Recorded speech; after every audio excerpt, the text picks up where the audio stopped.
This podcast is part of the Big Heads Media Podcast Network. Go to bigheadsmedia.com for more great podcasts.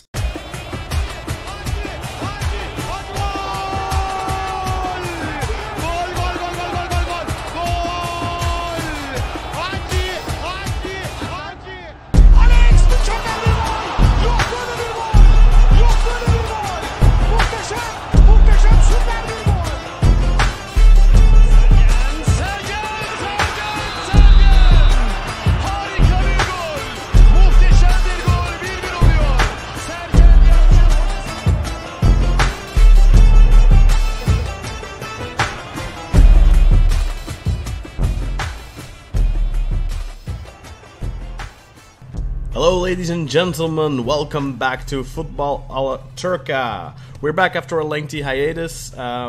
It's been a while since you've heard us, and we're back now for the new season, the 2020-2021 season, which will be played with additional teams. As we know, 21 teams in total. That means 40 games for each respective team, which in turn means a very cluttered schedule. That also means we will try to cut down a little bit more on our analysis per match. We're going to focus a little bit more, at least for these opening few weeks, on the bigger teams. But we will highlight, of course, the results of all the teams in the league, and we'll look a little bit closer at the newcomers and all of that, of course. But with this first week, because we didn't really do a transfer review episode either, we will be also going into looking at the transfers a little bit. Obviously, the transfer window has not closed yet. But just to inform you what you can expect from this episode. Hello, my name is Kaan Bayezid. I am joined by Burak Sezgin. I was going to say Yilmaz again. Burak Sezgin, the man of the law. He'll be passing judgment on all the dubious referee calls, and it wouldn't be Turkish football without dubious referee calls, of course. Jakub Marofolu joins us as well from the Netherlands, our house Trabzon pundit, I should say. And then, of course, Umut Naderi joining us live right now from Istanbul. I think, Umut, you're in Istanbul right now?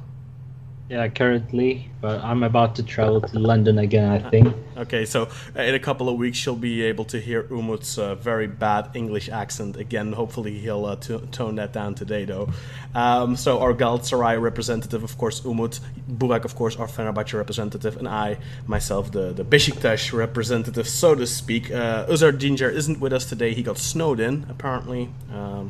But he'll be back one of the coming weeks for sure.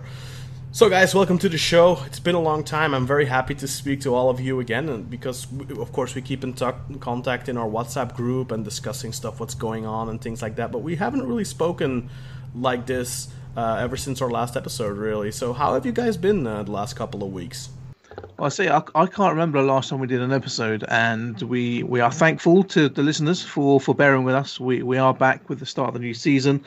Last few weeks I have been keeping myself busy with work. I work from home. I've worked from home since before we were locked down, so that continues. I've continued to add to my action figure collection, so if you do follow me on Twitter or Instagram, you'll probably be able to see pictures of my display cabinet, new figures that are coming in.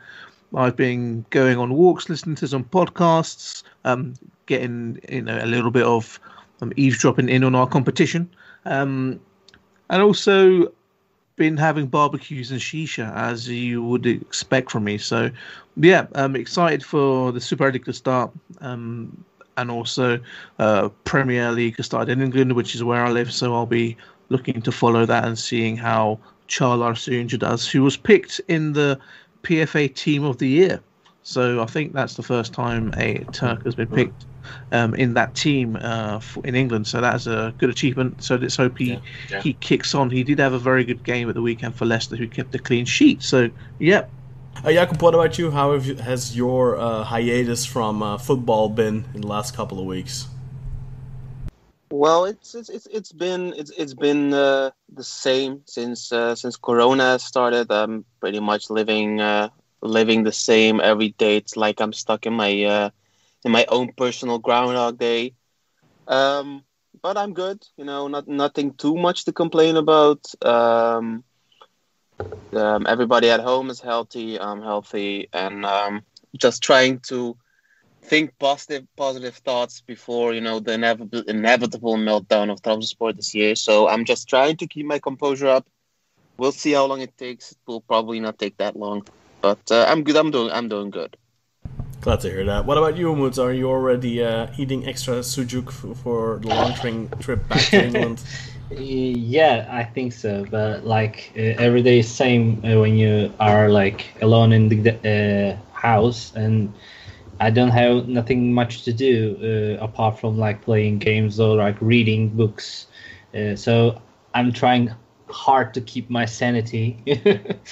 Unfortunately, the league has started, and we now have so much business to watch these games, and but like they're not as good as they used to be without the fans cheering in the stadium. So, but it's better. Like without the football, it's not pretty good. Every day is the same. Yeah, for sure. That's definitely the case. We miss the fans in the stadiums, but I do think that in the second half of the season, we will be allowed, 15% capacity in the stadiums or something along those lines? They did make a statement about that, if I'm not mistaken, but for now...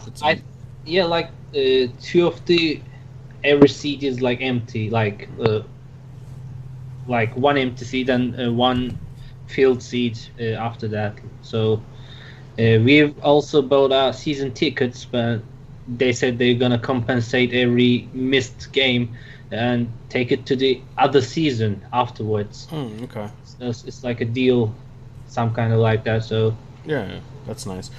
So we're going to run down the results now at the top of the show quickly, just to give you the results of this match day quickly, and then we'll delve into a couple of those results and look in depth a little bit more at the bigger teams and stuff like that. So let's start off on Friday. Çaykur Rizespor hosted Fenerbahçe. That match ended 1-2 to Fenerbahçe. Good start for the Canaries to the new season. Then on Saturday we had a bunch of games. Demirgroup Sivasspor, last season's revelation to an extent at least, lost at home to Alanyaspor, who had a strong finish to last season and have a strong start to this season now. Then newcomers Fatih Karagümrük trashed Yeni Malatyaspor 3-0. Galatasaray did the same to Gaziantep Futbol Club, although Gaziantep did manage to score one goal against. 3-1 to Galatasaray. Then Göztepe with the biggest win of the weekend, demolishing Denizlispor with 5-1. Then MK Ankara-Gücü lost at home to newcomers Erzurumspor 1-2. I know somebody who won't be happy with that result. Then Kayserispor beat Kasımpaşa 1-0 on Sunday.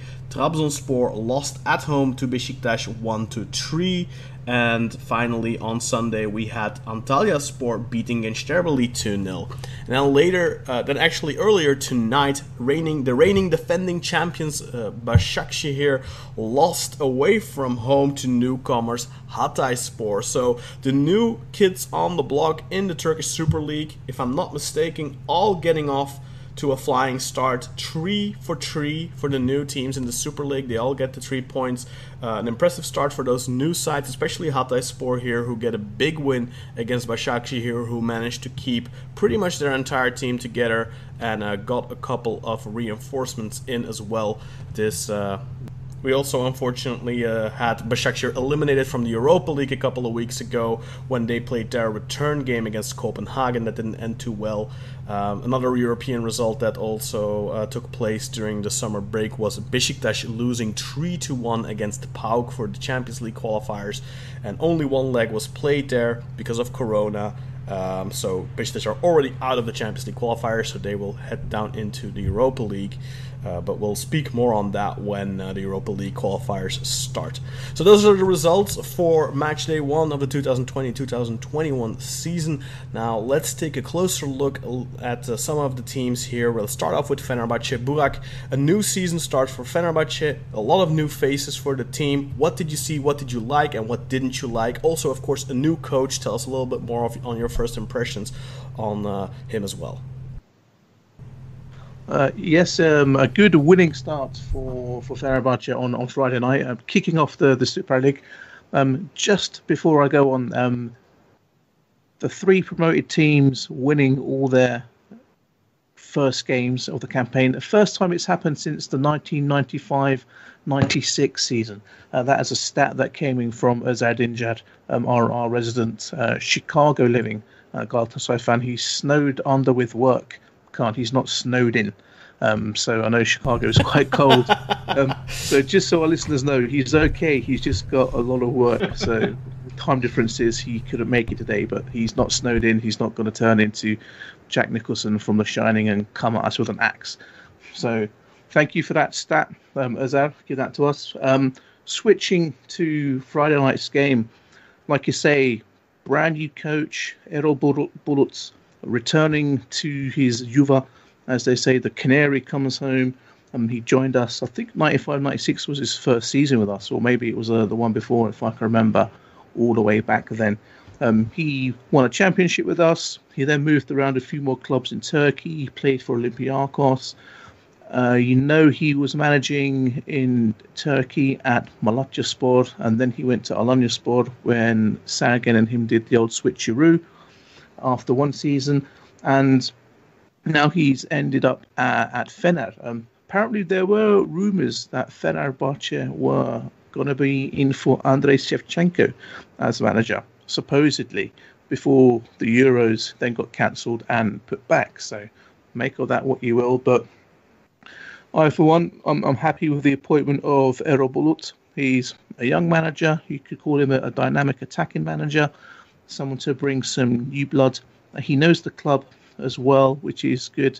Even though it's been like over 20 years since he's played for us, you play at the club, you kind of get an idea of the DNA of the club and how it works. And you had your eye on him for a while already. I think that he was one of your favorites for a while already, right?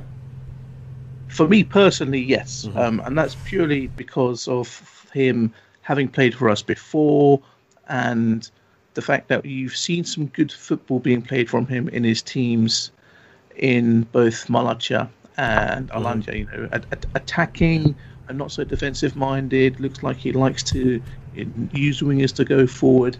So I was excited about what he could bring to the club, and we've made some decent transfers as well when you look at it. So I'm sure a lot of you are aware of the transfers that Fenerbahçe have made. The ones that really give me some hope are players like Mert Hakan Yandaş and Jose Sosa in midfield, because I think that is going to add some steel, some creativity, some character in there, which we've been lacking.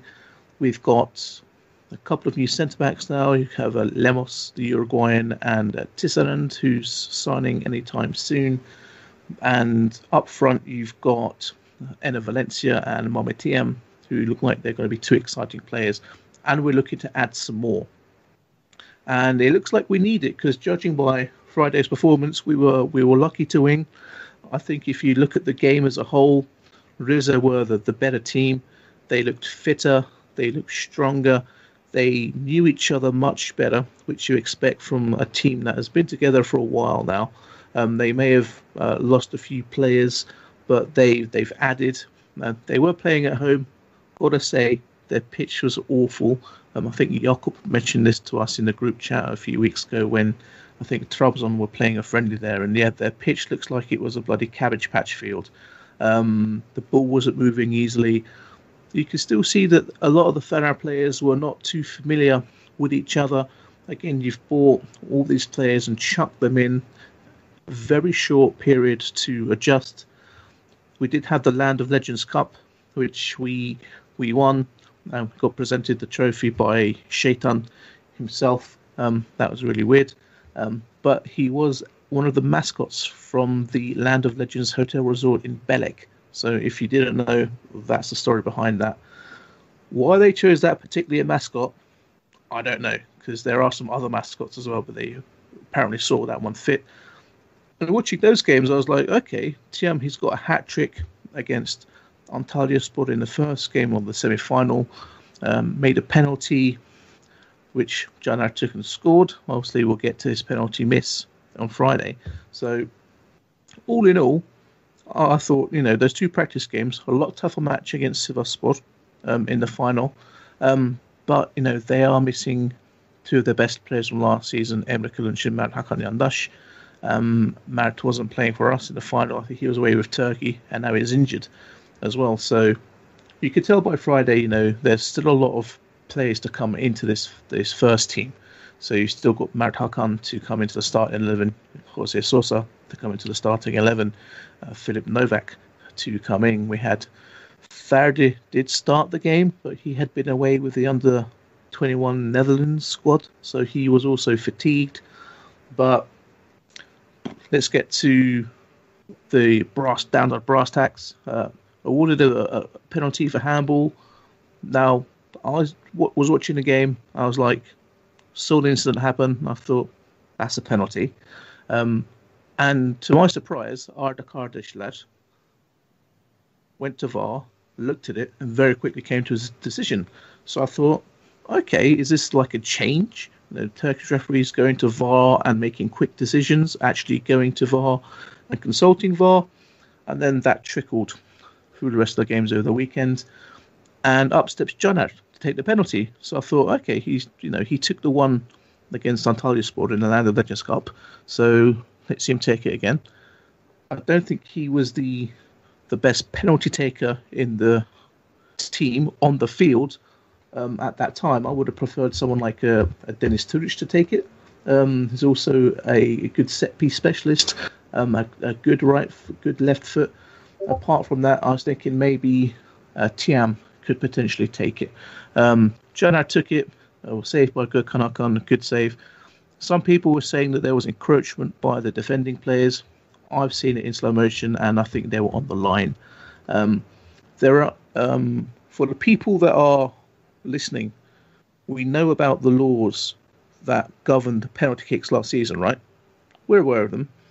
And we all know that I follow these laws very strictly. And I am looking at the EFAP 2020-2021 rules right now because I, as you know, am a man of the law.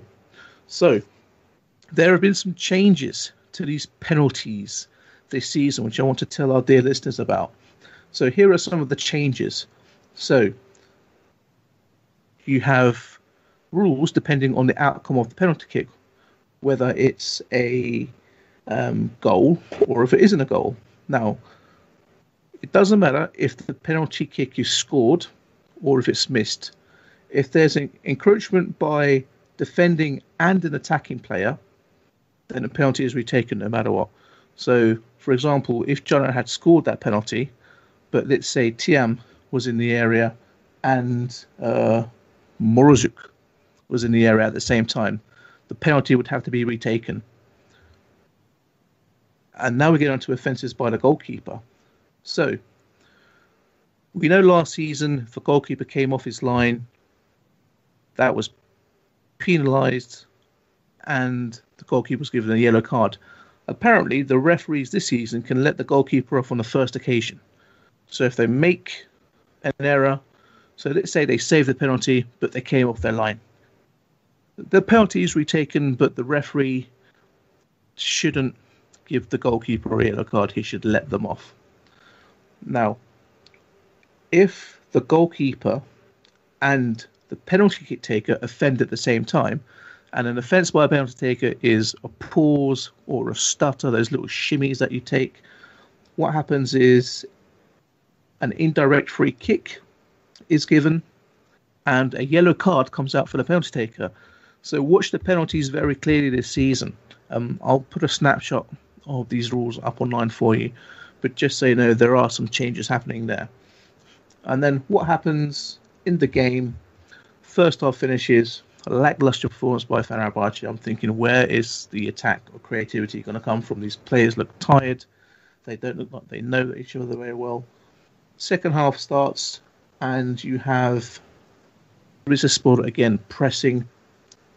Melniak bombs it down on the left-hand side, puts in a great cross to Milan Škoda, who scores a great goal. Great headed goal. Altay, no chance.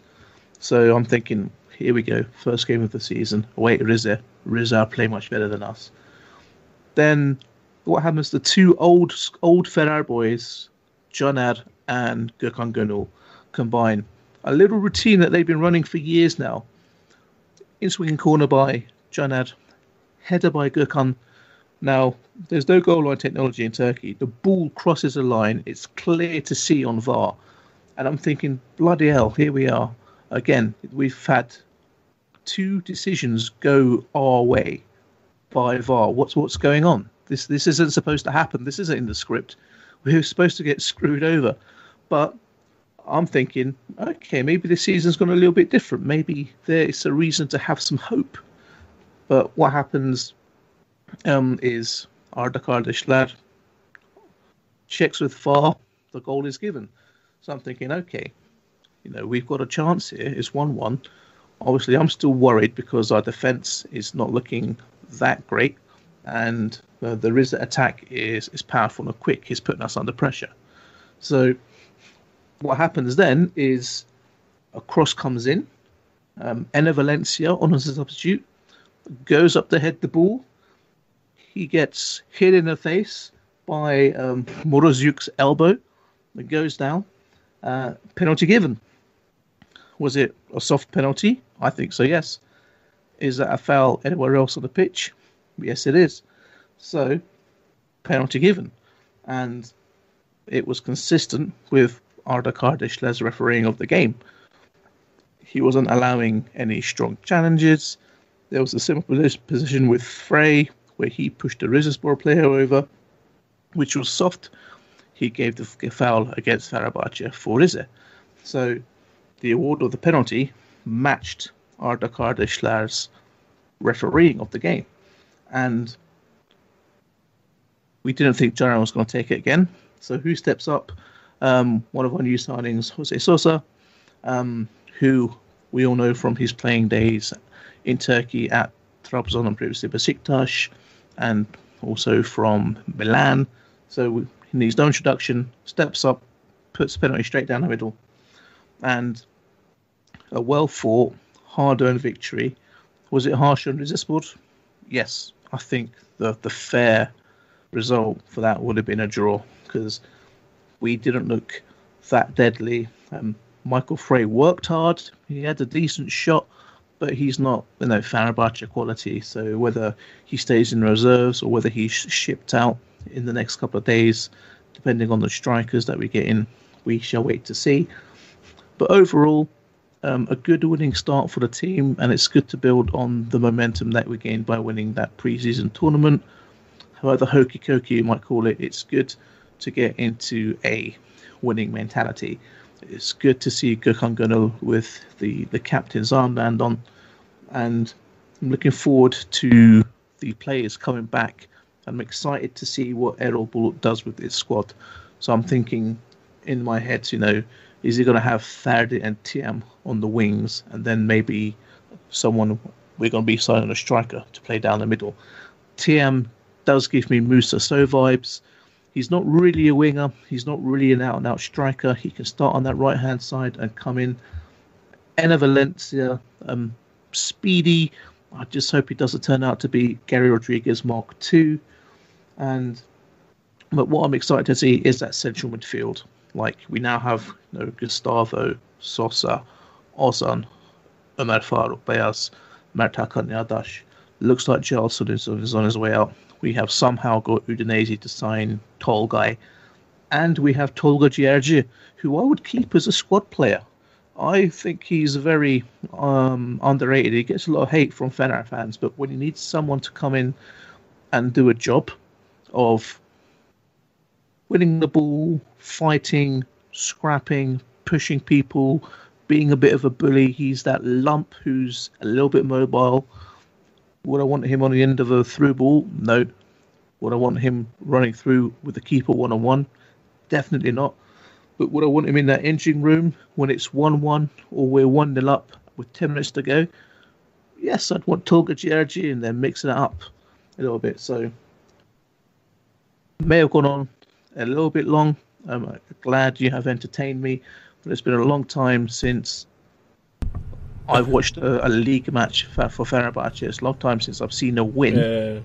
So those are my thoughts. Good to get off the winning start. The only way is up. Let's get our players back to fitness, and we've got to do it quickly because we're playing Galatasaray in 2 weeks. All right. Okay. That's all. You give your thoughts there. Great little summarization of the window, of course, and the game. Just one thing though, do you really feel that was an elbow to the face? Because I have an angle here that I just sent in the group as well. Like, there's no contact with his face, man. It's like, an elbow to the face. It's not like a vicious elbow. It doesn't even touch his face. Look at the angle I just sent. Like, there's no contact with the face whatsoever. It's like an elbow to the shoulder at most. Well, it's contact, right? Yeah, but that's not to the face though. That's not an elbow to the face. Well, you know, it follows through, so maybe it's a forearm to the face, but it is what. Listen, if that penalty was given against my team, I'd be pissed off. That doesn't even get given in the middle of the field. It does for me. No, never. Yeah, it does. But I say, it matched Arda Kardishler's reffing of the game, so it matched his consistency of reffing. So that is yeah. No. Yeah, some people on Twitter are angry about it, and most of them are fans of opposing teams. Well, who that's shit cool. So I just say to you guys, just calm down, take a chill pill, open up a nice can of Coke, and shut the fuck up. That's 2 points on a silver platter right there. We will take all the points we're given, and let's not forget the penalties that were given to Besiktas and Galatasaray. Whataboutism. Okay, let's go down that route. Guys, quick thoughts on this. Jakub and Umut, did you think that was a elbow to the face warranting a penalty?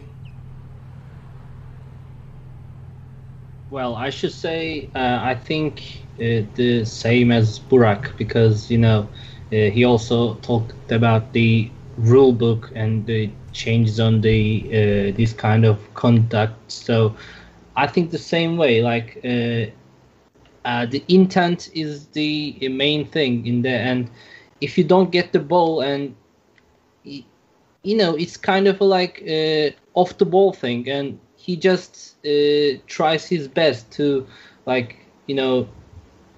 get the opponent off the ball, and how can I say it?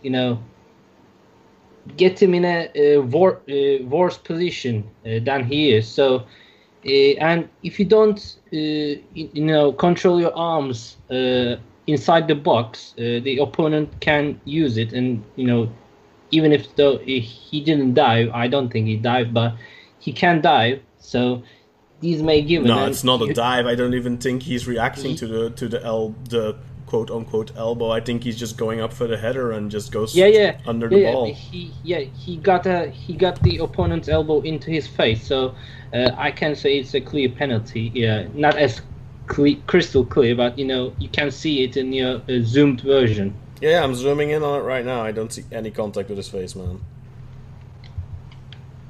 Like, did you see the video I sent from the other angle? Like, where's the contact to the face? He's literally going up for the header, going back for it. No. You can't challenge like that in the box. Yeah, you have to challenge. He's just making himself broader. He's just going for the challenge. It's barely a challenge. Morozyuk knows exactly what he's doing. He's a savvy character. This Ukrainian. I do like his new hairstyle as well. He's the bald head and the beard. He looks. Isn't he Croatian? Think about that.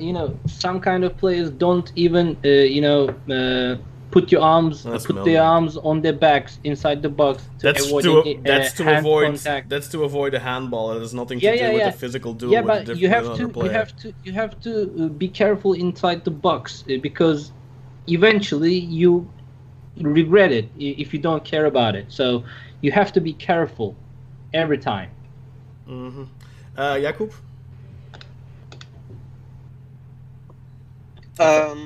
I mean, it doesn't help that Rize has one of the worst stadiums. The pitch is horrible and stands are horrible. So the camera is positioned in such a way that you don't really get to see That's true. They always have the low a good angle of it.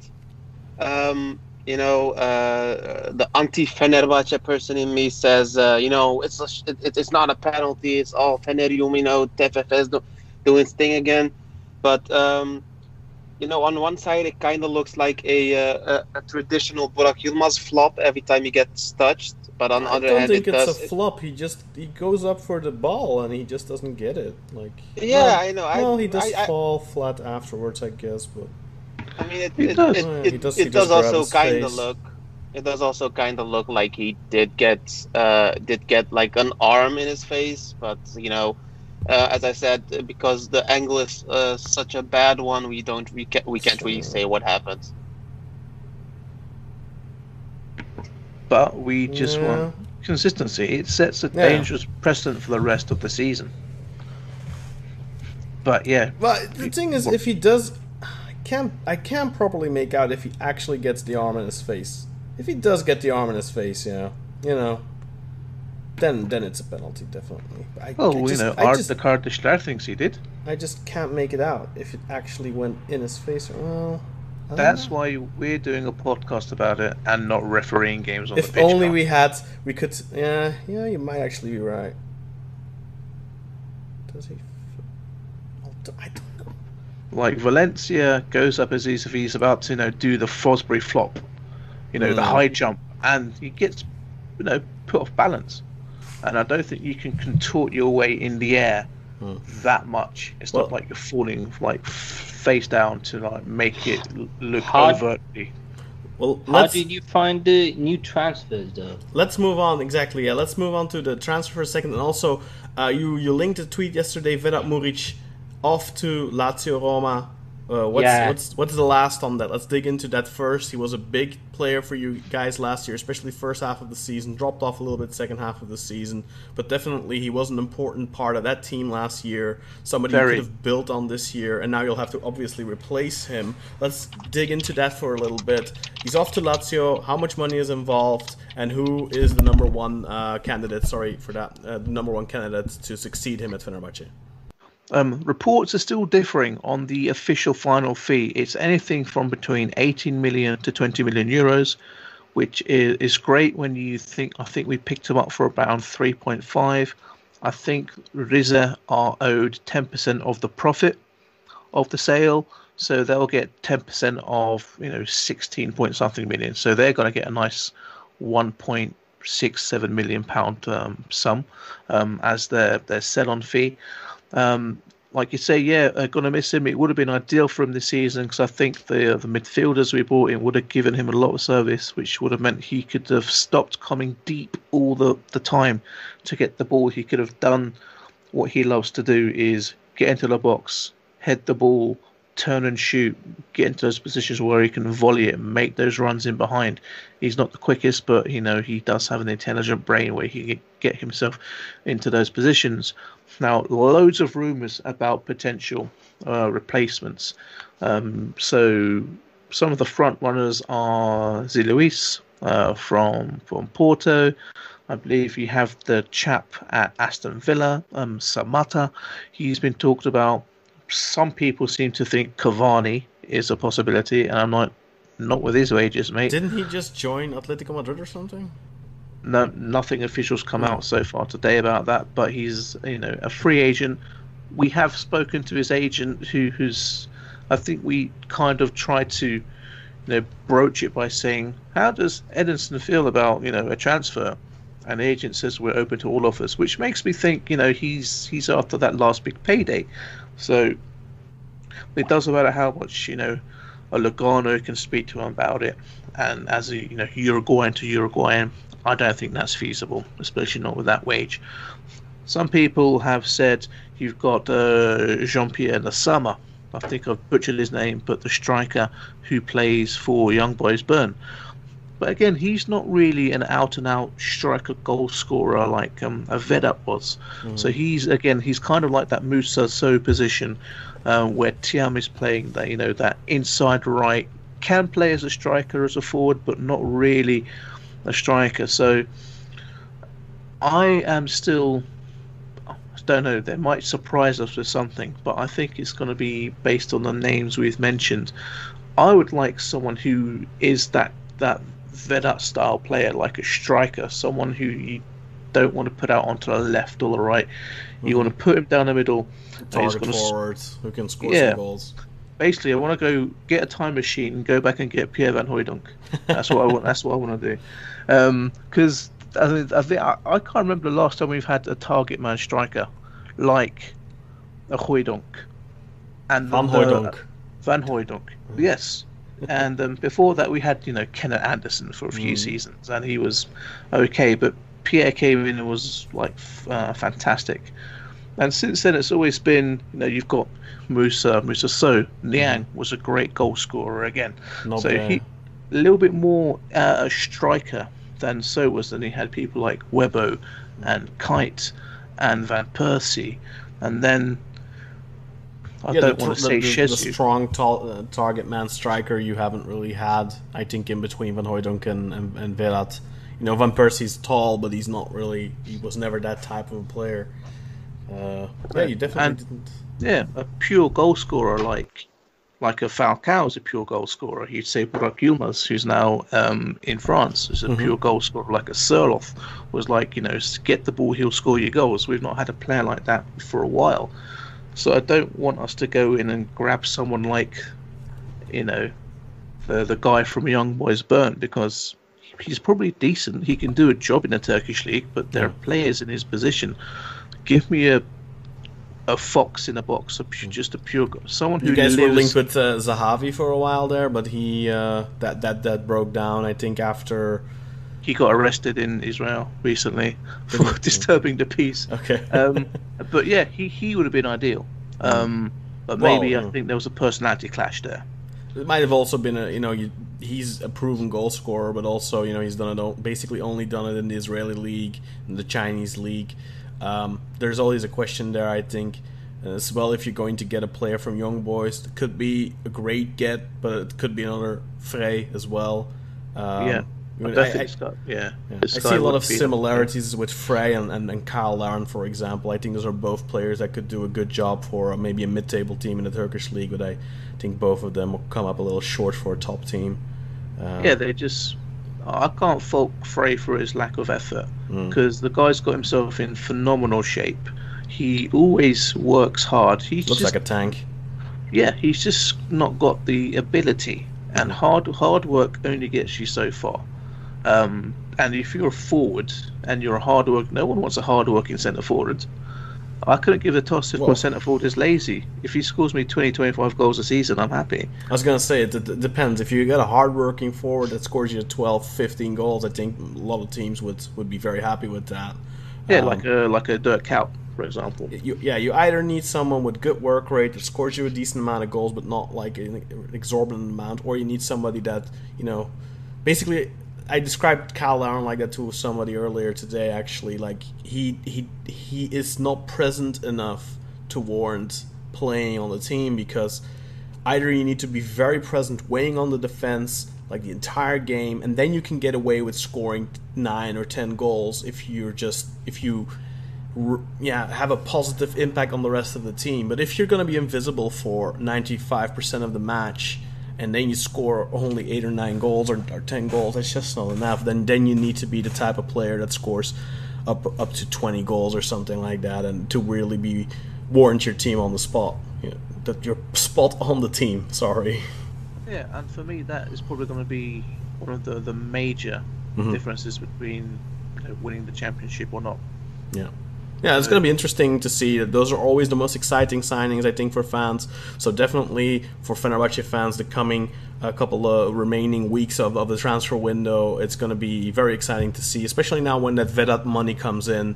Once he's officially gone and the fees, all the contracts have been signed and all that stuff, and you get that money in, there's going to be some room for Fenerbahçe to make some moves.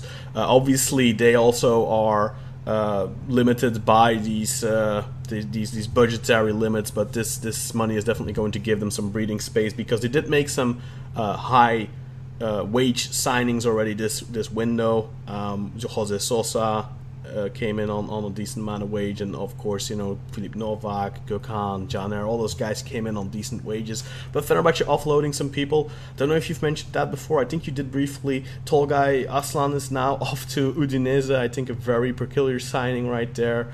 Peculiar. Almost as peculiar as like someone who came to Fatih Karagümrük, who we'll mention a little bit later. Yeah, for sure. Just hope Tolgay doesn't try and roll up his pizza like a Durum in front of the Italians, because they will chase him out of the city if he does that. But bless our transfer team who have somehow managed to ship him off to Italy. Yeah. And if Giles is sold, he does go. I will be sad, because this is the first time that he would have been able to play in his natural position of central midfield after being shunted into centre back. But if his sale where's he paves, I don't know. I've completely forgotten at this point in time. I think it might be a Chinese club or another club. Maybe or Jakub can have a look and let us know whilst we're waxing lyrical. But if the rumours are true and Charleston's exit paves the way for Dorkan Sinek to come in, then I'll be happy. We have said there's going to be a couple more transfers to happen, but it's been a messed up pre-season. It's been a messed up year, let's be honest. A messed up year, which is messed with the transfer season. It's messed with players. So let's do the best we can. We've done okay so far, and like I say, 2 good sales for us. Last year summer we sold LFL Nos to Napoli for circa 20 million euros. This summer Vedat has gone to Lazio. I think next summer you could maybe see Ferdi and Altay go together, or maybe one goes and then one goes a year after. And then you have time for someone like an Ömer Faruk Beyaz to stake his place in the first team and then go when he reaches maybe 19-20. So, buy him cheap, sell him high. That's pretty much the tactic I think a lot of the Turkish sides are going to have to kind of employ for the next couple of seasons whilst we build the country's football back up. Yeah, and lots of that, of course, will also depend on the country's financial economy, the economy rebounding at some point. It definitely will have to, or building up the football is going to become that much harder. But definitely, if you're able to sell some players for 15, 16 million, 18 million, 20 million, that definitely goes a long way. And of course, Fenerbahçe have a couple of players you could definitely think, like Ferdi, who can in a couple of years maybe make that move as well. And Trabzon definitely have those types of players. Besiktas have a couple of exciting young guys running around as well. Let's quickly highlight that result as well from Sivasspor and Alanyaspor. Alanyaspor just continuing their good run of last season, their good finish to last season. Sivasspor continuing their bad run of form, perhaps. Alanyaspor, they made a couple of really interesting moves as well. This transfer window, if I'm not mistaken, I believe they signed Babacar from Fiorentina. Which is somebody that has been repeatedly linked with the big Turkish clubs, really. And they just seem to be able to get those really interesting strikers every time. I don't know how they do it. Like, they got Wagner Love a couple of seasons ago, then they got Papi Cisse, now they got Babacar. Very interesting how they always seem to get those high-profile strikers. Good start to the season for them, of course, for Alanyaspor. They will also be in action in Europe this season in the Europa League qualifiers. So let's hope that those transfers they made, which I don't think we're going to delve into deep right now. We'll do a full-fledged transfer review once the window closes. But good start to the season for Alanyaspor. Then already we talked about this as well. Fatih Karagümrük getting off to a good start with a 3-0 win over Yeni Malatya. Let's quickly highlight that big transfer that Burak already alluded to. Earlier today, that news broke. Former Anderlecht, former Lazio Roma, former AC Milan midfielder and Argentina midfielder Lucas Biglia has signed for Fatih Karagümrük. A mind-boggling move, really, especially if you look at the Turkish economy right now. The state of the big clubs do all have to size down, save on their budget, on their wage budget, and then we see somebody like Lucas Biglia coming in, and I think Umut, you linked something along the lines of 2.8 million for Biglia. How is a team like Karagümrük affording that? But more importantly, why is a player like Lucas Biglia coming to a club like Karagümrük? I think he could definitely still have gotten a higher profile club to snatch him up. What do you guys think of that move? I think you can just get a player by using the attractiveness of Istanbul, a big city in Europe, and you can just give him some promises and decent wage will do. Yeah, definitely. I mean, that kind of attribute Kasımpaşa and Basaksehir has as well. A club from Istanbul has a bigger advantage during these big transfers. Yeah, we've seen it with Kasımpaşa, with Ryan Babel, with Ryan Donk, with Scarione. They had a lot of good names a couple of years ago that they all seem to attract around the same time, so it's definitely a part of it for sure. But still, though, the question remains, a club like Fatih Karagümrük, a very small club really, not a huge fan base or anything, not even a decent stadium really. How are they on earth being able to afford something like this? You have to wonder, how long is Lucas Biglia going to be around for? These are the things to me that just goes immediately like, oh, he's gone in 6 months because he's not getting paid.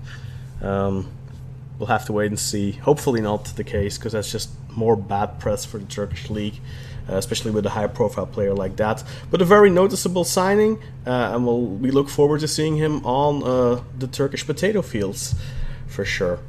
Let's head over to Galatasaray then. They get their season started with 3 points as well. 3-1 win at home against Gaziantep. Emre Kılınç scoring on his debut, and Radamel Falcao with a brace. Umut, how did you experience this victory for Galatasaray? Well, it's the first game of the year, and everybody wants their first game to be a victory like this. And also, we seen Arda Turan for the first time with a long time, and it was quite a surprise to me that he performed really well under the Galatasaray shirt. Even though he made some mistakes in his past career as a person, I don't think he did bad things on the field as a football player, but as a person he did some bad things throughout the media and his daily life. But I think every Galatasaray fan missed him, even though of his mistakes. His football talent is too precious. Everybody wants to watch him, and even though he wasn't fit, he did his best on the field and tried his best, and I think he made a difference on the field. But Gaziantep Football Club, it wasn't a test for Galatasaray. They are like an easy team in the league, but we get the privilege to watch him for the first time in a long time, and we watched Emre Kılınç and his goal. Falcao did his best to feed him the goal, and Galatasaray scored a great goal.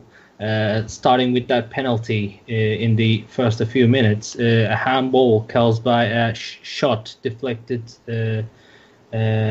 Shot came in by Feguli and deflected by handball. Referee went to VAR to check it, and it was given after a few seconds. And Falcao scored it, and afterward he assisted to Emre Kılınç, and he finished it really well. Kind of slight dip in. Over the goalkeeper, and afterwards we see Galatasaray giving away some positions because of the lack of the center midfielder, because Galatasaray started with Taylan Antalyalı there, and he wasn't quite capable of doing the box to box kind of things, but he tried his best. But it showed some lack of that kind of player on the field for Galatasaray, and we should have a signing in these days before the transfer window closes. It's quite urgent for it.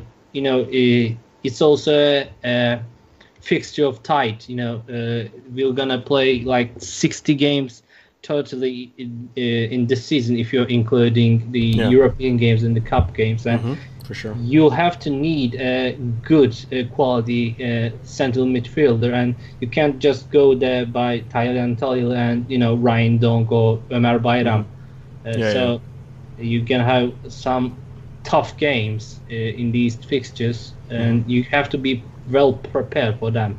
And afterwards, we seen Mbaye Diagne coming in for like a few minutes at the end of the game, and even though he had like low on time, he still had his chance, but he hit the post. From close from the goal, but he showed great signals, and he showed like he will compete against Falcao this season, and which will benefit Galatasaray in this tough fixture. Yeah, for sure. You missed a striker when Falcao and both what was his name again? The Romanian guy. They were both out at the same time. Of course, yeah, exactly. Yeah, and Galatasaray have made some moves this window. Arda Turan, as you already alluded to, Emre Kılınç, of course, which I think is one of the most exciting moves. But then they also signed Omar El Abdullaoui. That's going to be a while. El Abdullaoui, but I really liked him as well. He's like really pacey and really stamina, like dynamo kind of player. Like he's like Lines, but a better version. He wants the ball and he tries to get it back every time a team loses the ball. But sometimes he is too eager to get it, and he just loses his position and just leaves his space behind like blank. So it's an invitation for the opponent to like go and get there. With both him and Saracchi, I think you have two very offensive backs. That's going to be interesting to see how some of the more proficient countering sides try to exploit that. Another signing that definitely I think turned some heads, Oğulcan Çağlayan. I don't think anyone really saw that one coming. Etebo, big signing as well there. Fatih Öztürk, of course, who was in goal in this match, of course, replacing the still injured Fernando Muslera. He had a decent game as well, I thought. Interesting signing. And, of course, a lot of players returning from loan, like Mbaye Diagne, like Ryan Babel, who both got minutes here as well. But no replacement yet for Onyekuru. The pacey winger that you guys really liked last season. I think Kerem Aktürkoğlu from that Erzincanspor from the third division of Turkey. He came by as a free transfer and a big prospect for the future, I think. I watched his couple of his games during the playoffs in this third division for the promotion games. He played really well, but it's not a big step up, of course. A big step up. I mean, we remember what's that guy called you signed from Eskişehirspor last season? Like, we saw he was doing really well in the second division, and then Sekidika. Yeah, exactly. And just you see that the step is too big. But we'll have to wait and see, of course, how it goes for Kerem Aktürkoğlu. And do you still expect a replacement there for Henry Onyekuru, or do you think Emre Kılınç is going to being able to fill that role of a more? I don't think Emre has the same pace, but he definitely makes very smart runs. He knows how to get in between the lines and in behind the defense, and he's definitely a very sly player. Do you think he can successfully fill that role, maybe for that Henry Onyekuru now lost? Something that Fatih Terim does like. He does like a pacey winger like that, like Onyekuru, like Bruma. Of course, Babel back now, but there's not really. I think if you don't have a player like Henry Onyekuru or Bruma, you might as well make your plans according to your squads this time, because you have great talents like Emre Kılınç and Arda Turan. Even though they lack the pace, they have great feet and they can build up play and serve some passes to the strikers, create some positions for them. And I think we can have the game of possession right now again, and instead of that explosive counterattacks, and Yeah. You also saw it in this match. I felt there was a lot of passing going around Gaziantep penalty area. Of course, I think that was at 3-0. It stood out to me in the second half, especially there was a lot of chance creation around the box, short passes, short combinations, shots being taken readily. But of course, yeah, you're 3-0 up. We'll have to wait and see how Galatasaray are going to be able to cope with a team that maybe closes them down a little bit more. But definitely, the early signs here are positive from the football being played. I think both you and Uzar were very happy with the match, despite no fans. Still a good performance from Galatasaray and a good start to the season. Do you still expect any big signings to come in the next couple of days, weeks? I think so. Even though we have Atebo as a central midfielder, I'm expecting another 1 or 2 signings to come. As a backup, we have to be have a great depth of a squad for these tight fixtures. Yeah, for sure. Yeah, that's 40 matches in the league alone, like you already said, and then on top of that, European matches, and on top of that, Turkish cup games. Yeah, all teams are going to need a much broader squad than before, which only adds to the mind-bogglingness of the decision of the Turkish Football Federation to increase our league right now, when all Turkish clubs seem to be hurting financially.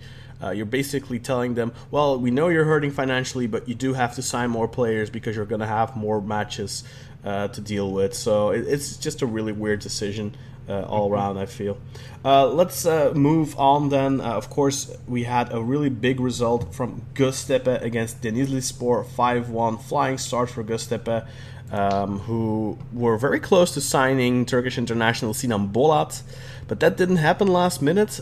He ended up signing for Ghent in Belgium. So no high-profile replacement yet for Beto. Although I have heard they are going after Fabri now, the former Besiktas goalkeeper. So I'm curious to see whether that's going to happen. It would be fun to see Fabri back in Turkey, but it would also kind of hurt because he's obviously Besiktas fans, we love Fabri still. He's still at a good age, I think, where he could easily come back to Besiktas, but obviously Besiktas have made a different choice. They're going to pull the card of youth, and they're going to go with Ersin as their number 1. But Göztepe with a fantastic start to the season. Denizlispor, they'll have to recover from that. They have plenty of matches to do so, but that already puts them in an ugly deficit of -4 on the goal tally. Let's move over then to Ankaragücü, who have a bad start at home against Erzurumspor. Erzurumspor a couple of seasons ago when they relegated, I really thought it was a pity because they were an exciting team to watch. I did not think they deserved to relegate that season. That was one of those seasons where it felt kind of harsh to have 3 teams relegate. And then this past season we had 3 teams that I think kind of deserved to relegate, and then they stayed up because of circumstances, obviously. But it's good to see Erzurumspor back. Ankaragücü, one of those teams that probably should have gone down to the 2nd division and got saved last minute by political intervention there. So not too surprised that they, still with the transfer ban they had going into the transfer window. I did think they managed to make some signings now, but bad result for Ankaragücü on match day 1. They lose at home. Let's move over then to Kayseri Kasımpaşa. Simple 1-0 win for Kayserispor. Good start to the season for them. A quick heads up, guys. Unfortunately, for some reason, my recording software stopped recording after an hour into our recording. Fortunately, that was just before Jakub and I got into the Trabzonspor Besiktas game. So fortunately we can just pick up right where we left off there. Unfortunately, Burak and Umut have dropped off the call since then because obviously, not much left to talk about except for this game. And then quickly, the Basaksehir loss against Hatayspor as well, of course. But we wanted to let those guys go to have the rest of their evening free. So we're just going to talk about the Trabzonspor Besiktas game quickly, which ended in 1-3 in favor of Besiktas. The biggest takeaways from this game, I think, first and foremost for Besiktas, coach Sergen Yalcin was not with the team as he got tested positive for coronavirus, so a big get well soon to him. And of course, on the other side of the equation, we had Trabzonspor having to do without for top scorer Alexander Sørloth. Let's delve into that situation before we talk about the match, Jakub. Alexander Sørloth staying staying home basically after the international break, not turning up back for training for Trabzonspor as he's trying to force a move right now to Leipzig.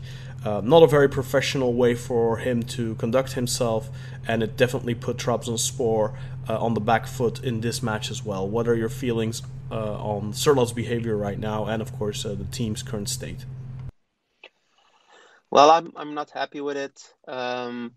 I can understand why he did it. He had one of the best seasons of his career. He just kept scoring and went on the radar of a lot of teams.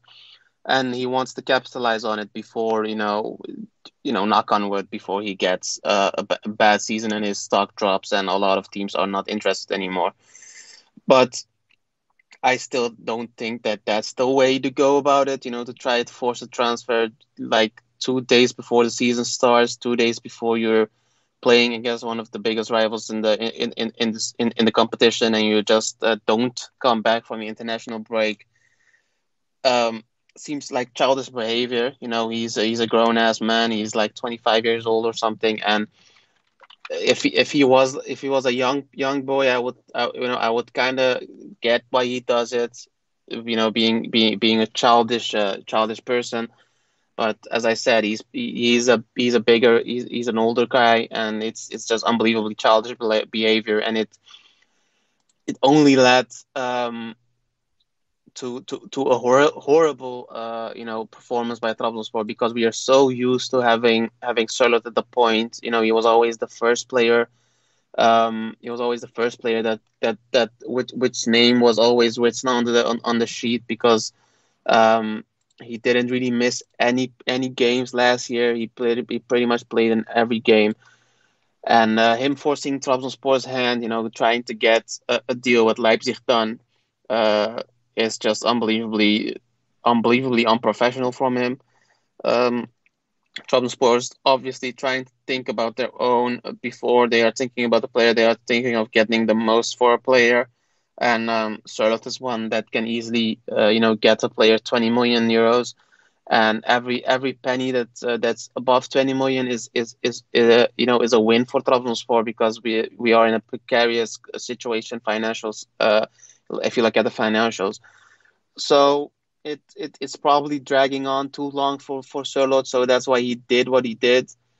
And you could see it on the pitch. Trabzonspor pretty much played like it was 11 random people on the pitch. We didn't really have any tactics. We are used to Sørloth having a lot of pull from the defenders, pulling 2 defenders to him, opening up the play a lot more for the wingers, for Ekuban and Wakayeme. And it's just, it's just horrible. What more can you say?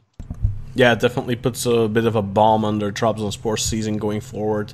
Sørloth was a very instrumental part of the team last season, of course, very influential. And also I think they were very much hoping that he could still be that this season, and then probably hope to move him on at a very big profit next summer. But it seems like Sørloth wants to cut that stay short, wants to leave now. We'll have to wait and see how that happens. Of course, the situation is complicated. Trabzonspor have an option to buy him for 6 million.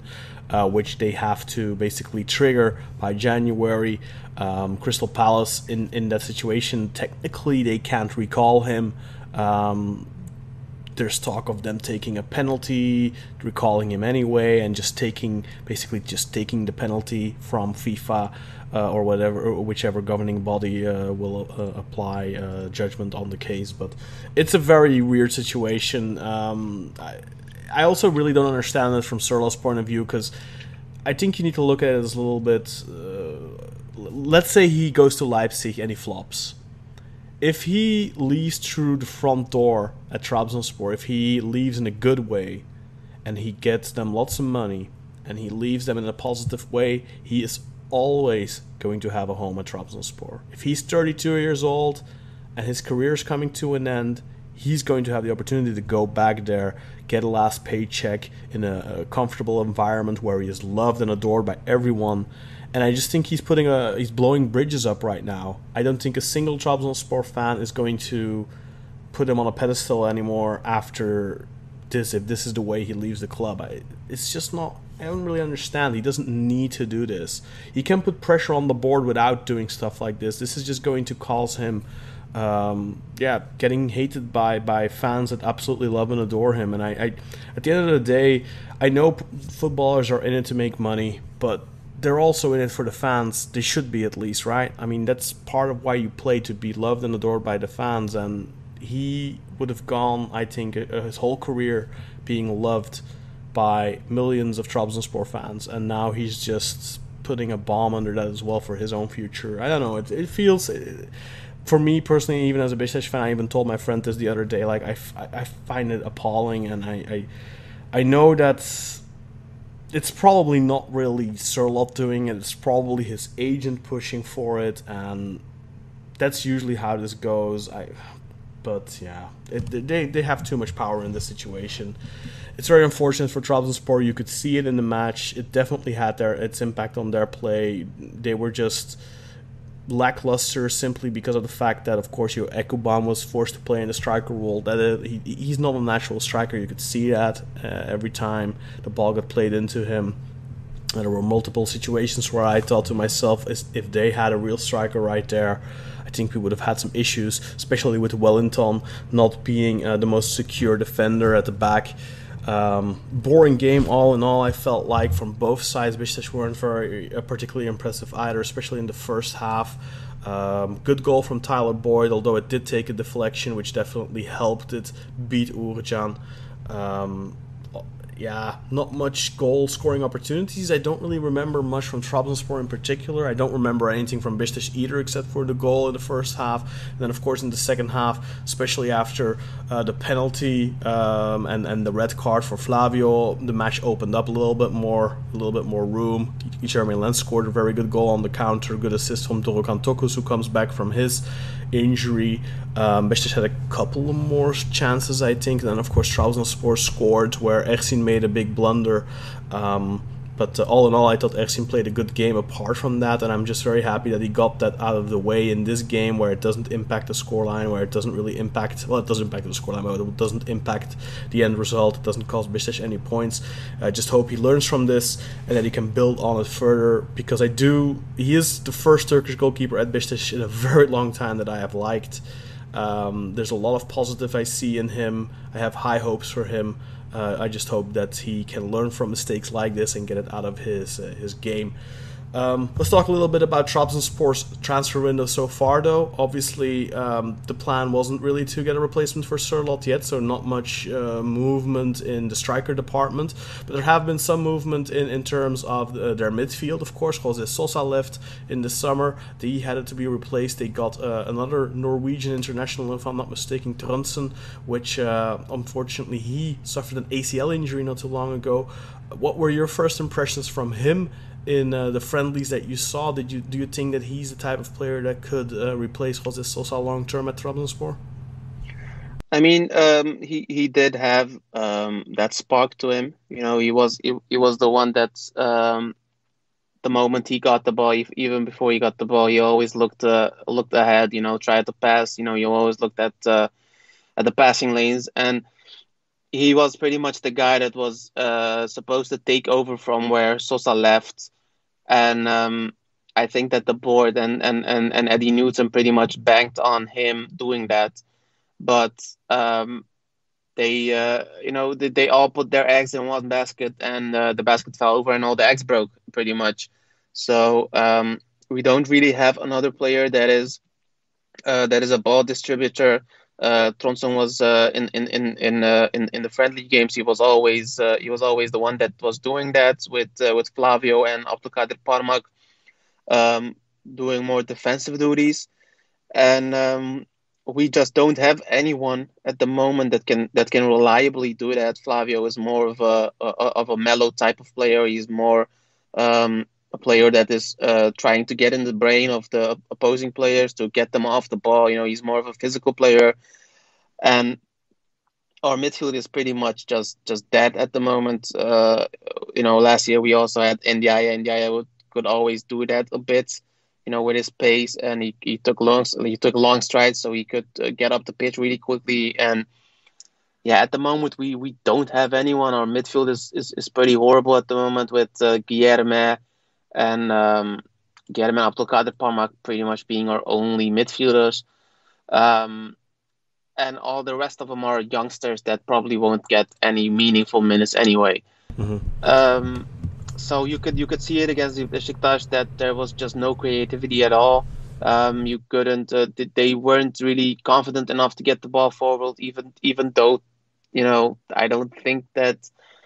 I think that if Sorloth played, that would take the team more easily forward. So it has like a knock-on effect with Sorloth being away. Yeah, I definitely don't think it's even Sorloth being there will be a magic fix, because there's definitely still stuff that Trabzonspor need to resolve. I think they lost a lot of chemistry that they had last season, because of course that team was. Solskjaer was there for a while already, and you definitely had a rapport with the rest of the team. And I don't think you necessarily have a bad midfield. I just think it's a little bit unbalanced, perhaps. I think I'm surprised you guys didn't try to get Badu Ndiaye for another season, for example. That's somebody I think that could have been very useful for you guys this season. I'm also a little surprised that you guys didn't go in for Bernard Mensah, of course, who Besiktas managed to sign on loan from Kayserispor. I think that's somebody who could have done really well at the Trabzonspor as well. And I think right now we have that situation with Besiktas, and Galatasaray and Trabzonspor. They all really needed to strengthen their core a little bit. Besiktas did that now with getting Mensah, with getting Souza, and Galatasaray and Trabzonspor are lacking a little behind on that front. Their midfield still needs some tweaks for sure. I think for Trabzonspor more than any other team perhaps, and we've alluded to it before in this episode that there's going to be a lot of matches this season, 40 in total in the Super League alone. Teams are going to need squad depth. Trabzonspor don't really have that. What's the rumblings in terms of the transfer market? Are Trabzonspor still aggressively going after midfielders and other positions right now? At the moment, the transfers are pretty much being done for the defense. We are currently pretty much defenseless. We don't really have any good defenders. Manuel da Costa has his contract rescinded, so he's gone on a free. Supposedly Hosseini is going to Porto, and we didn't get any defenders. We got midfielders. We got an attacker in Steven Plaza, but we didn't get any defenders at all. And our defense was already shaky last year. But you guys did get Ed Guerrier back from loan from Feyenoord. Of course, he hasn't played a single minute for you guys last season. You basically got him in that deal for Yusuf, and then he immediately went out on loan. You, of course, are from Rotterdam. You support Feyenoord in the Netherlands. Did you get a glimpse of him? What are your impressions of him? Do you think he's going to be a part of the team going forward? Do you think he's going to be important? I mean, he's a pretty good player with the ball on his feet. But there were a lot of reports coming out that he was going to sign with Feyenoord once again, a loan with an option to buy. But that didn't happen, and the new reports are coming in that he's going to stay at Trabzon. But for some reason, I don't think that he will be a starting player.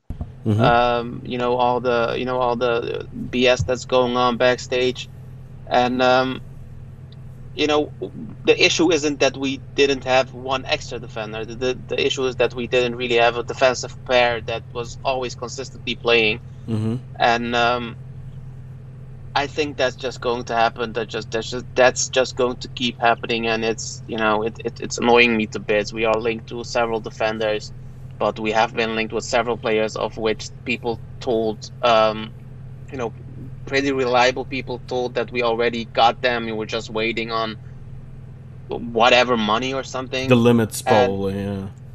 I mean, it seems like we and Trabzonspor and Besiktas are the only ones that are thinking about the limits. But yeah, it's weird. Who cares at the moment if you can just pretty much buy any player and be okay with it.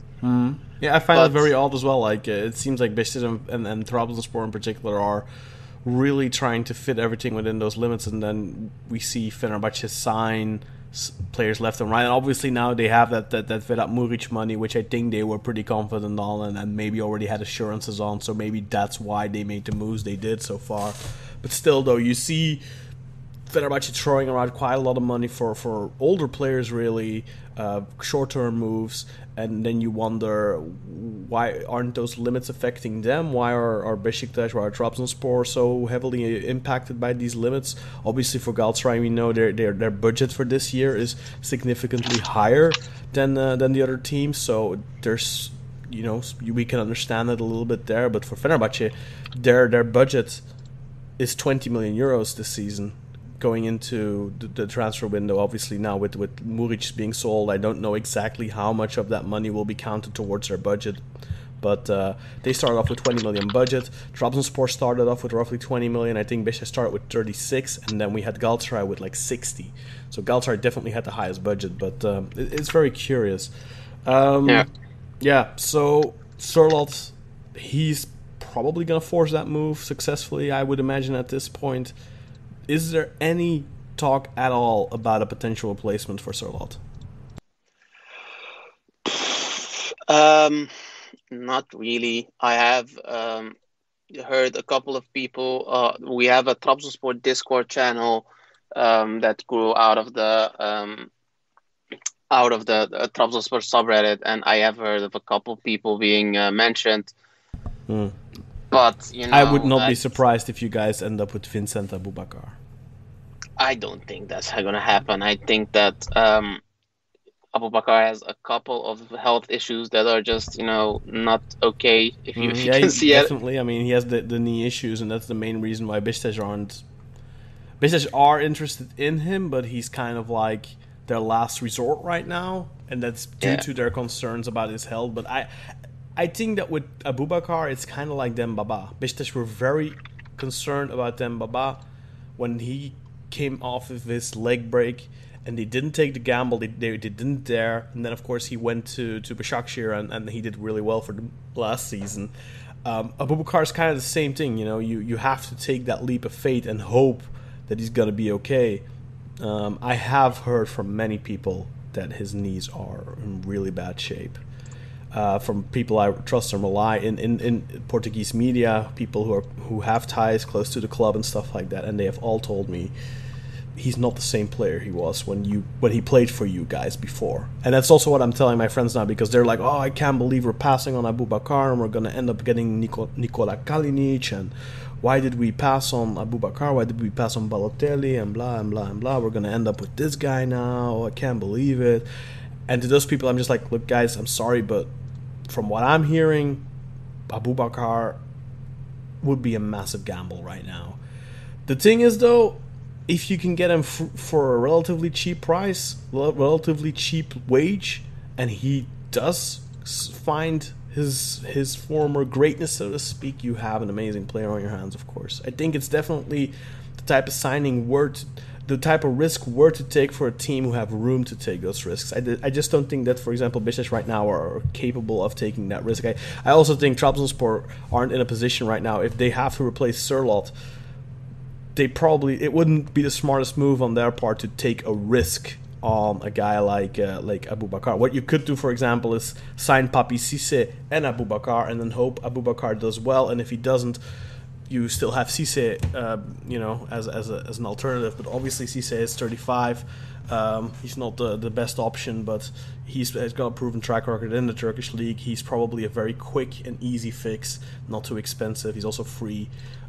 So that is also, an option. But of course, now I'm just throwing names out there which are completely not linked to Trabzonspor right now. But we're just gonna have to wait and see, of course, how their situation develops. A few more thoughts on the match. What did you think of the opponents? What did you like about Besiktas? What did you not like about Besiktas? And any thoughts on their new transfers? Besiktas kind of slipped between my fingers, so to say, when thinking about transfers. Fenerbahçe is pretty much the big winner, so to say, because they made all the big name transfers. But we know how that usually pans out. Galatasaray were the big winners of the transfer season last season, or even Fenerbahçe. Both Galatasaray and Fenerbahçe both made really big moves, and they both ended outside of the top 5. So that's not true, actually. Yes, it is. An injury could happen anytime, but I still think that Fenerbahçe's squad last year wasn't that bad. It was just all the circumstances were just horrible, so it happened. But as I said, Besiktas pretty much flew under the radar for me. I still think that you have a horrible emptiness in the striker position. Yeah. I don't think that Kyle Larin, even though he did pretty okay in Belgium last year, is a starting striker. Same with Güven Yalçın. But Mensah and Sakala were so good. Sakala pretty much killed any attack that we had over the right wing, and Mensah pretty much dribbled around every player of us. He was a really good midfielder. He's pretty young, so I think that if he's only 25 years old, 25, 26, he's in his prime years now. Yeah, so. if Besiktas is able to get him, even though his transfer clause is pretty high, I think that he could. Yeah, I think that he can play for the next 5 years or something. He's a pretty good player. He's pretty decent, or you can sell him for a pretty good price when Besiktas reminds me a little back up. of Manuel Fernandes. He gives me some Fernandes vibes. Yeah, he's pretty calm on the ball also. So I quite liked the new transfers. Ersin had a horrible mistake, but I don't think he should be judged on that single mistake. I do have to say, Trabzonspor hit their first shot on goal in like the 65th minute. So I'm not going to say he had a good game, but I don't think that he should. I don't think that Besiktas fans, a couple of fans that I know of, that immediately want to send him to the gulag just because he made like a horrible mistake. That's a pretty young mistake. Yeah, for me, the most important thing, something I always look at for goalkeepers is not so much, like you said, like the first shot he had to stop was like 60 minutes or something. But throughout the game, what you do have is balls getting dropped in the box, and I always look at how a goalkeeper deals with those things. And I like Ersin always impresses me on how he handles those high balls. Like that mistake at the goal, that was just. I don't think that was his inability. I don't think that was issue, lack of talent, lack of ability, anything like that. That was just just a lapse of concentration for a second there. Plus, just experience, lack of experience. I think people need to keep in mind this guy has, I think 12 professional matches under his belt now. He's 19 years old. 12 professional matches. Let's not forget, like a guy like Uğurcan, he's got like 60 plus games under his belt. A guy like Altay, the same thing. Like he played 2 seasons for Ankaragücü before he even played for Fenerbahçe and stuff like that. Like Ersin is very inexperienced, and he's a youth product from the club itself. Like if there's actual Besiktas fans who think that he should be sent to the gulag or whatever it is you said, I think they probably need to consider supporting a different team, because I think if you can't even support your own youth product, academy products that are showing great promise, because they make one mistake, I think you're probably doing something wrong as a fan. But anyway, that's me being judgmental. Anything else you'd like to add on this match? I don't think it was a penalty. I think it was really soft, and I like to think of myself that I'm pretty, honest about stuff like that. That if it was a penalty, I would say it. You know me. Mm-hmm. You have known me for the last year, so I think that you also kind of know that what the way is that I think about stuff like that. Mm-hmm. But all in all, horrible game by Trabzonspor. I quite liked seeing Flavio, play, even though he got a really, really stupid, easy yellow card. I don't think that it was his second yellow, to be honest. His, his attitude, his way of, going into pretty much every game as it's a battle. You could always, you could also see it in the friendlies. I quite like that, and I think that he's going to be a fan favorite in no time. I didn't really like the officiating in the match either. Like, I think Ensakala got a yellow card where, at first glance, you think he slapped the player in the face because the player went down, but then in the replay, you could clearly see that the hand was just on the guy's shoulder. It was a very stupid yellow, I think. The penalty, I think it's a soft penalty, like you said. I think it's very stupid by Flavio to hold Atiba. I think he should just keep his arms to himself. And like Umut said earlier, you need to be very aware of what you do with your arms in the box. I think once the referee goes to VAR and takes a look at that and sees those arms there, it's difficult for him to say no, I think. It's a soft penalty for sure.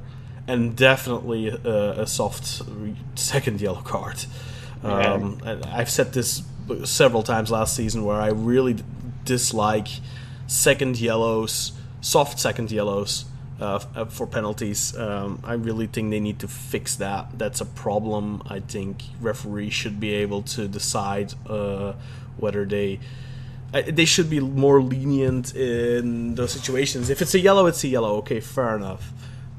But Flavio didn't do anything that players don't do 100 times in the middle of the pitch, which doesn't get called 95% of the time. Like, there's always arm wrestling going on, a little bit of tussling here and there. He shouldn't have his arms around him. He should know better, but it's just so much. It's very harsh to give a penalty and send the guy off at the same time. There's just, it's too much. Quick look at the transfers for Besiktas maybe. So Fabrice Ensakala and Wellington both came in from Alanyaspor, of course. Then there is, of course, Bernard Mensah coming in on loan from Kayserispor, which we already talked about. Aydin Hasic coming back from loan to Umranyaspor. And he started in this match, 18-year-old. Anything particular you noticed about him? Didn't really do that much. But I did notice that Trabzonspor were marking him very tightly and always seem to have two players around him. They seem to be a little scared is maybe not the right word, but aware of him. What did you have any impressions of Aydin Hasic? To be honest, not really. As you said, I don't think that he got on the ball a lot. Trabzonspor were really trying to man mark him a lot. But I do know that you'll like him a lot. I have a Besiktas, the famous Besiktas friend that is notoriously stringent and doesn't really like players immediately. And he also says that the guy has talent, but the question is if he's able to to portray it in the big league, so to say. But haven't seen him play a lot. He has some great runs. He tries to always think a move ahead. He always tries to fill the empty pitches, empty parts in the pitch. But it was a pretty boring game. It could have also been that I just zoned out after a minute. For sure, I understand. Yeah, I also think he's the type of player like he has a really good shot. Like. Didn't he have like that one wonderful goal last year when he was at whatever team he was, Karagümrük or something? He had two or three good goals for Romania, yeah.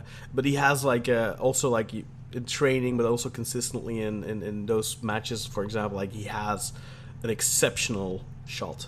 And I think that playing him on the wing is probably not the best position for him. I think ideally, like down the road when he gets a little older, gets a little bit more maturity and becomes a little bit more instrumental in the team, I do think he will be moved towards a more central role behind the striker. I don't think he's going to be a right winger for the rest of his career. I think he will probably move more to the center, but that's probably going to happen in a a year or two, maybe. Depends how the season goes for him, of course. But definitely an exciting player to watch. Another player that I'm very excited about is Atakan Üner from Altinordu. Beşiktaş got him from Altinordu, 21-year-old winger as well. Has consistently played a lot the last couple of years, both for Altinordu and for I want to say Denizlispor. Like really since he's 18, he has I think around 70 or 90 professional games under his belt. So it's really the graph you'd want to see from a young player coming up. Had a good season last season as well for Altinordu. I think he had 4 goals, 8 assists or something. And he played against Sivas, I want to say, friendly. It looked good there. Got a couple of minutes here, but not too much. Then, of course, Francisco Montero. I think that's one of the guys that Beşiktaş are going to be looking to build on from the back. He's really the Victor Ruiz replacement, left-footed ball-playing defender on loan from Atletico Madrid, but he didn't have his license yet. Beşiktaş couldn't get that on time, also due to the limit, I think.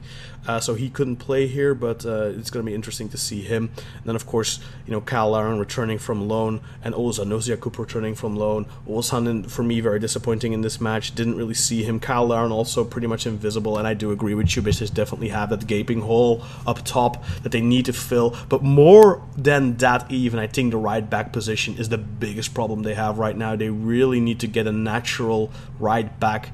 Because Necip is a ticking time bomb.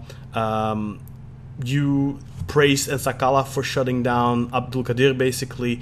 Necip basically did a complete opposite every time. Noakaeme came on the ball. I almost had a heart attack, and I think Necip shat his pants a little bit, so it wasn't a good idea to wear white trunks for this match. But fortunately for Necip, Noakaeme couldn't do that much damage, but every time you had the ball, Noakaeme was definitely the man that was going to do something in this match. If Trabzon were going to win, it had to be Noakaeme, and fortunately for Beşiktaş, a lucky deflection put them in the driver's seat, and yeah, the penalty, the soft penalty on top of that, and then the red card, of course, decided the match in Beşiktaş's favor. Good start to the season for them. 3 points, very important. Beşiktaş have had poor starts to the season the last couple of years, so this is very good to start for Sergen Yalçın with a win. And we'll have to, of course, go on and see next week they play Antalyaspor, another tough match.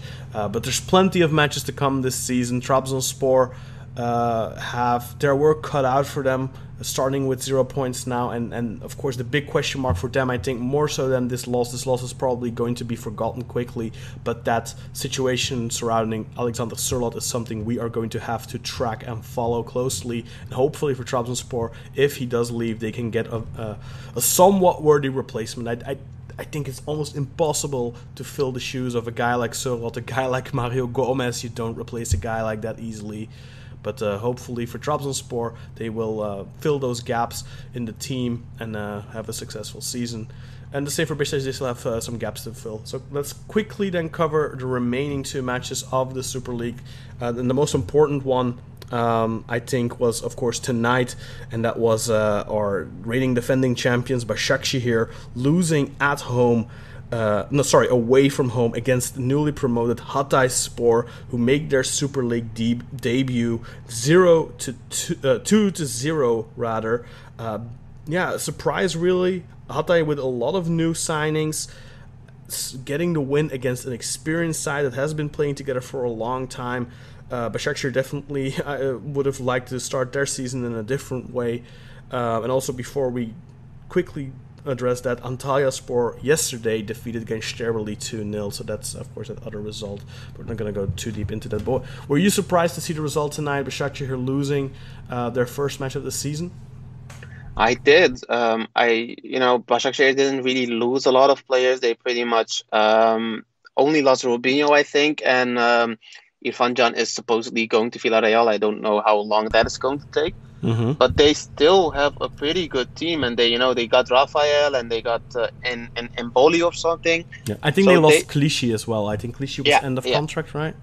Yeah, but all in all, they still pretty much have the same team as last year. So it was unbelievable that they lost to a new, the newly promoted team.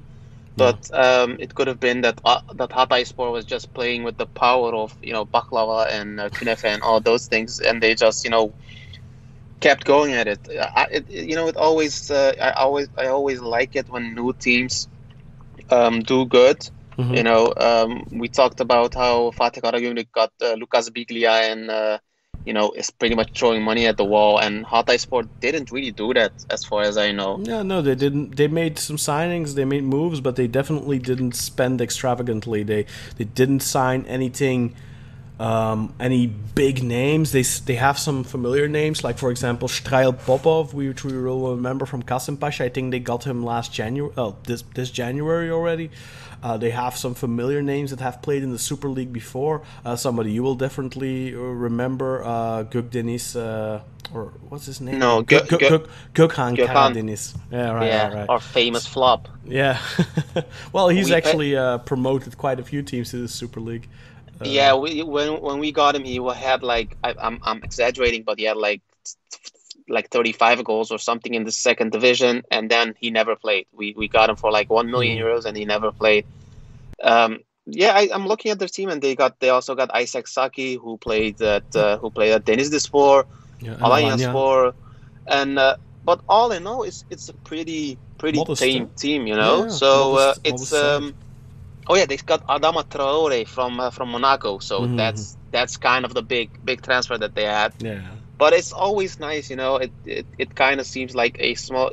I always love it when a small team or a relatively small team does well.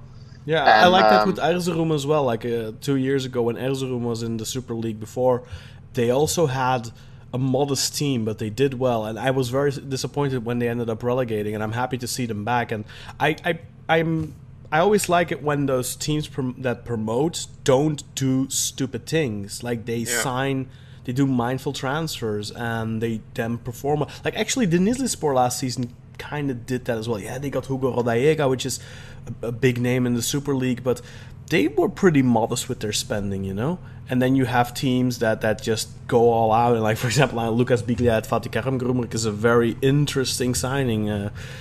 It's going to be interesting to see how that pans out. But the interesting part is we were also linked to Lucas Biglia, and we didn't get him.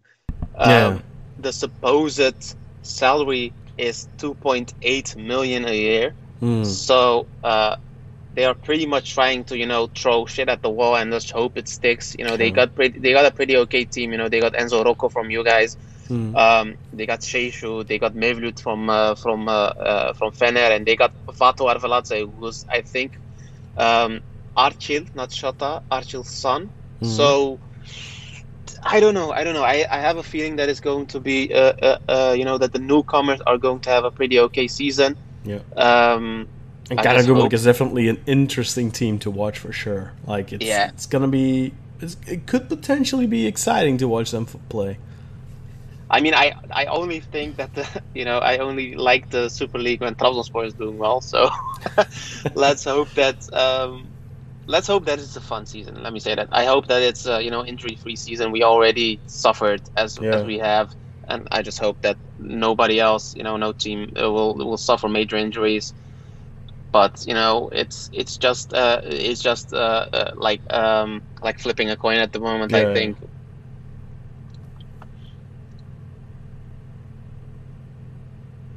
You still there? Yeah.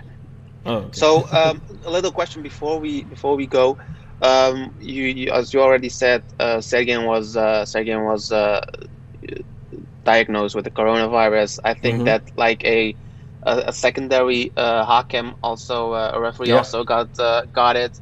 Yeah. Do you think it's responsible to play this game? Because I think it's absolutely stupid to do this. I don't. I mean, look, the trainer of a team tested positive, and are you gonna tell me he didn't have any contact with those players? Like, he didn't shake hands, he didn't, like, did he always wear his mask in their vicinity? Like, sorry, whenever I see training pictures of Sergen, he's not wearing a mask.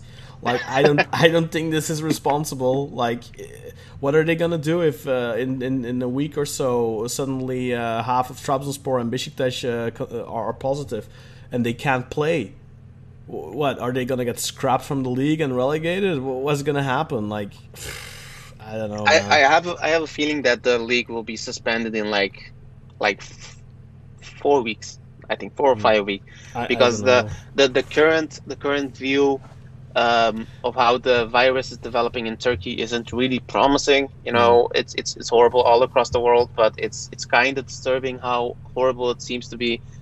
And Yes, I just because hope. many people in Turkey don't take it serious. Like, they laugh at it. They like. I think Umut was heckling the behavior of many people a couple of weeks ago. I remember him saying stuff like, "There's people who are like blatantly just going, I'm immune." Basically, like the kind of behavior, like they're bragging about doing the opposite of what they're supposed to do and stuff like that. And yeah, I don't know. I'm very curious to see whether this season actually ends, whether it gets finished. I understand why they decided to go through with it for the clubs. It's a lot of money. I think, yeah, that's the thing. Like, the clubs are already in a very precarious position financially. I think if they decide not to play and the BN money gets pulled and all that kind of stuff, I think that would be the potential death of Turkish football. Because if Besiktas, Fenerbahçe, Galatasaray, Trabzonspor die, I don't know what happens. Like, then Turkish football is dead, I think. So I understand why they make the decision that they made. It's basically like it's what every government in the world is doing right now. They are making very difficult decisions where they basically choose their economy over the population's health. And if they wouldn't be doing it, the land would go under. Basically, the countries would go bankrupt, and people would lose their jobs and their houses and whatever, and then people would hate them for doing that. And yeah, it's a very difficult position, like for the decision makers in every facet of society. It's very tough. But do I think it's responsible to play football right now? Definitely not when there's been a positive test in a team and they have a match 2 days later or 1 day later. Like, yeah, no, like, I don't. But yeah, we'll have to wait and see. I'm very curious to see if we're going to see more positive tests coming out of either team, and I'm very curious what then the reaction of the league will be. Yeah. Anyway, I think that'll do it for this week's episode of Football Ala Turca. Again, I do apologize for the technical difficulties we have unfortunately encountered where we lost a part of our recording, but obviously we re-recorded that part. But for Burak Sezgin and for Umut Naderi, I wish you all good health, and I hope you will be back with us next week for next week's episode. Jakub, I want to thank you very much, and of course our two co-hosts that have already dropped off the call. Thank them very much as well for joining us. I want to thank you for listening to Football Ala Turca. See you again next week. See ya. Have a nice week, everybody.